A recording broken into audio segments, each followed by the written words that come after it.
যদি মনত কেতিয়াবা অহংকাৰ ভাৱ আহে তেতিয়া শ্মশান আৰু কবৰস্থানৰ পৰা ঘূৰি আহিবা। তাত তোমাতকৈও সুন্দৰ, জ্ঞানী আৰু ধনী মানুহ মাটিৰ তলত শুই আছে। যাক তুমি অৱহেলা কৰিছা তেওঁতো এদিন নিজেই গুচি যাব। কপালত যদি অৱহেলা লিখা থাকে তেতিয়াহ'লে হাজাৰ চেষ্টা কৰিও ভালপোৱা পোৱা নাযায়। সত্য কথা ক'বলৈ গ'লে ষ্টেটাছ মানে মনৰ কিছু লুকাই ৰখা কথা আৰু ক'ব নোৱাৰা কিছু অনুভূতি। আজিকালি মানুহে আনৰ ভুল বিচৰাত ব্যস্ত থাকে, নিজৰ ভুল কোনেও নেদেখে। কথাটো এনেকুৱা, ধূলি লাগিছে গাত, মচি আছো আইনাত। তোমাৰ স্মৃতিবোৰে বহুত বিৰক্ত কৰে মোক। শুই থাকিলে জগাই দিয়ে আৰু জাগি থাকিলে কন্দুৱাই দিয়ে। বিষতকৈও বেছি বিষাক্ত হ'ল এজন মানুহৰ মিছা অভিনয়। কপালত এফুটা সেন্দুৰ আৰু দামী বস্তু কিনি দিলেই এজন স্বামী হোৱা নাযায়। আদৰ্শ স্বামী হ'ব লাগিলে পত্নীক ভাল পাব লাগিব, মনৰ কথা বুজিব লাগিব। আজিকালি মানুহক বুজিব পৰাটো খুবেই কঠিন। চাকৰি আৰু টকা দেখিলেই ছোৱালী বিয়া নিদিব, অলপ ভাবিব। ল'ৰাটো দেখাততো মানুহ, কিন্তু আচলতে মানুহ হয় নে নহয়। কাৰণ এমুঠি ভাতৰ কাৰণে কোনেও নমৰে, মৰে মাথো মানসিক অত্যাচাৰত। বহুত কষ্ট খাই মই যিটো বুজিছোঁ সেইটো হ'ল, কাৰোবাক প্ৰয়োজনতকৈ বেছি মূল্য দিলে এটা সময়ত তেওঁৰ ওচৰতেই মূল্যহীন হ'ব লগা হয়। কথাকেইটা সঁচাই আচৰিত। বয়স বাঢ়িছে, বন্ধু কমিছে, দায়িত্ব বাঢ়িছে, আদৰ কমিছে, বোজা বাঢ়িছে, সুখ কমিছে। এইটোৱেই জীৱন। আনক দুখ দি বাচি থকাতকৈ নিজেই দুখ পাই বাচি থকাটো ভাল। কাৰণ আনক কষ্ট দিলে উৰে জীৱন, তেওঁৰ অভিশাপ মূৰত লৈ জীয়াই থাকিব লাগিব।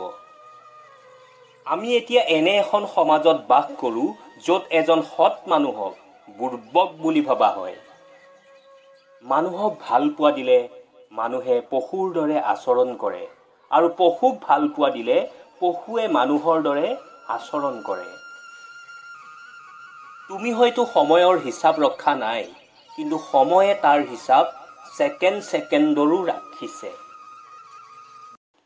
কোনোবাই যদি হিংসা কৰিছে, কৰিব দিয়া। হিংসা সেইসকলেই কৰে যিসকলৰ যোগ্যতা কম। হাতত ধৰিলে গোটেই জীৱনৰ কাৰণে ধৰিব, কাৰণ মানুহটোৰ লগত জীৱন পাৰ কৰিব লাগিব, ৰাস্তা নহয়। মানুহৰ নিচিনা চেহেৰা হ'লেই মানুহ হোৱা নাযায়। মানুহ হ'বলৈ হ'লে মনুষ্যত্ব অৰ্জন কৰিব লাগিব। টকাৰে সকলো কিনিব পাৰি, কিন্তু ভাল পোৱা কিনিব নোৱাৰি। হেৰাই গ'লে সকলো ঘূৰাই পোৱা যায়, কিন্তু বিশ্বাস হেৰাই গ'লে ঘূৰাই পোৱা নাযায়। যিবোৰ ছোৱালীয়ে কথাই কথাই খং দেখুৱাই, চাব এসময়ত সিহঁতেই লক্ষ্মী বোৱাৰী হয়। তোমাৰ উন্নতিত যিসকলে হিংসা কৰে, ভালকৈ চালে দেখিবা বেছিভাগেই তোমাৰ চিনাকি। ভাল মানুহক কোনেও ভাল নাপায়, কেৱল ব্যৱহাৰ কৰে। কিছুমান দূৰত্বই ভাল পোৱা বঢ়ায় আৰু কিছুমান দূৰত্বই ভাল পোৱা হেৰুৱায়। যাৰ মনত মায়া বেছি, তাৰ জীৱনত কষ্টও বেছি। শক্তিশালী তেওঁৱেই যিয়ে খং উঠাৰ সময়ত নিজকে শক্তিশালী কৰি তুলিব পাৰে। বিশ্বাস কৰাটো ভুল নহয়, বিশ্বাসক লৈ খেলা কৰাটোহে ডাঙৰ ভুল। মানুহৰ মুখখনেই হ'ল পৃথিৱীৰ একমাত্ৰ ঠাই য'ত বিষ আৰু অমৃত একেলগে বাস কৰে। কিছুমান মানুহে হাৰি নাযায়, তাক পৰিস্থিতিয়ে হৰুৱাই দিয়ে। কাৰোবাৰ বেয়া সময় আহিলে আঘাত নিদিব, পাৰিলে সহায় কৰিব, কাৰণ বেয়া সময় তোমাৰো এদিন আহিব। যিয়ে খং কৰিব জানে, সি ভাল পাবও জানে। সম্পৰ্ক দুজন মানুহৰ ইচ্ছাত তৈয়াৰ হ'লেও ভঙাৰ সময়ত এজনেই সিদ্ধান্ত লয় আৰু আনজনে মানি ল'বলৈ বাধ্য হয়। কিছুমান ভুলে মানুহক বহুত কিবা কিবি শিকাই দিয়ে, কিছুমান ভুলে মানুহক পাথৰ বনাই দিয়ে, কিছুমান ভুলে মানুহক পাৰ কৰি দিয়ে, কিছুমান ভুলে মানুহক বাস্তৱত বহুত সলনি কৰি দিয়ে। কষ্টৰ ভাষা মাথো চকুৰ পানীৰে নহয়, কেতিয়াবা এটা মিঠা হাঁহিৰ আঁৰতো বহুত কষ্ট লুকাই থাকে। হৃদয়খনক সাগৰৰ নিচিনা কৰা, নদী নিজেই আহিব তোমাৰ সৈতে মিলিব কাৰণে। সন্তানক উপহাৰ নিদিলে সি হয়তো কিছু সময় কান্দিব, কিন্তু সংস্কাৰ নিদিলে আজীৱন কান্দিব।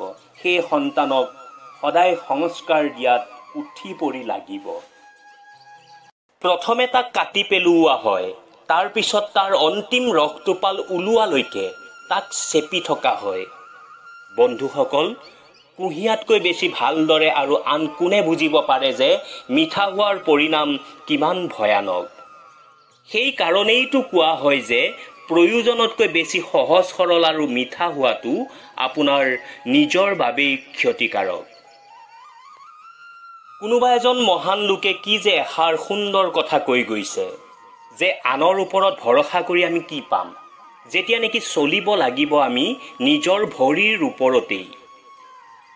যদি আপুনি ভৱিষ্যতে আৰামদায়ক জীৱন বিচাৰিছে, তেন্তে জীৱনত অলপতো সমস্যাত ভুগিব লাগিবই, অলপ কষ্টটো কৰিবই লাগিব। আৰু যদি এতিয়া কষ্ট কৰে আপুনি, তেন্তে আপোনাৰ ভৱিষ্যত জীৱনটো বহুত আৰামদায়ক কৰিব পাৰিব। নিজকে কেতিয়াও কষ্ট নিদিবা সমাজে তোমাৰ বিষয়ে কৰা সমালোচনাৰ বাবে। মানুহে সময়ৰ সৈতে আগবাঢ়ি গৈ থাকিব লাগে, আৰু এইটোৱেই ভাল সকলো মানুহৰ বাবে।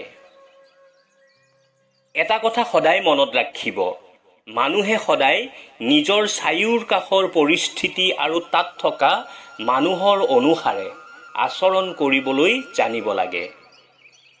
মানুহে ভাবে যে এটা ভাল আৰু সুন্দৰ জীৱন জীয়াই থাকিবলৈ হ'লে জীৱনত আমি বহুত কিবা কিবি পাব লাগিব, জীৱনত আমি বহুত কিবা কিবি ত্যাগ কৰিব পাৰিব লাগিব।